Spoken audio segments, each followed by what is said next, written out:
आषाढी एकादशी निमित्त शिर्डी येथे मालपाणी उद्योग समूहाचे साई तीर्थ थीम पार्क आणि वेट एन्जॉय वॉटर पार्क येथे दिव्य सोहळा वारीचा निमित्त राहुरी फॅक्टरी येथील शिवचरित्रकार हसन सय्यद यांचा भारुड रूपी समाज प्रबोधनाचा कार्यक्रम संपन्न झाला।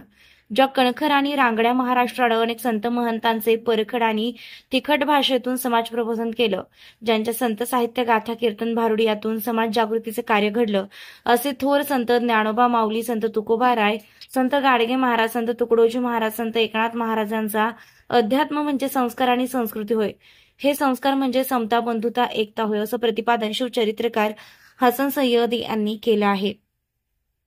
आषाढी एकादशी निमित्त मालपाणी उद्योग समूहाचे साहित्याचं थीम पार्क आणि वॉटर पार्क मधील सर्व कर्मचारी बांधवांनी एकत्र येऊन मोठ्या उत्साहानं भक्तिमय वातावरणात हा कार्यक्रम साजरा केलाय।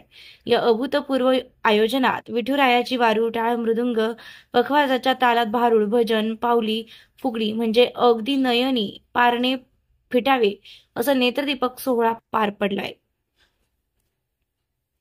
आषाढी एकादशी निमित्त सकाळी 9 वाजता वॉटर पार्क येथे भजन, भारुड, आरती आणि पार्कमध्ये दिंडी सोहळा संपन्न झाला आहे।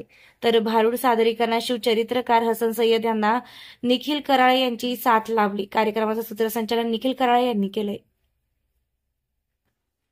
SRV न्यूज साठी राजेंद्र उंडे, राहुरी। ताज्या बातम्यांसाठी आणि नवनवीन अपडेट्ससाठी SRB न्यूजला सबस्क्राइब करा आणि बेल आयकॉनला प्रेस करा।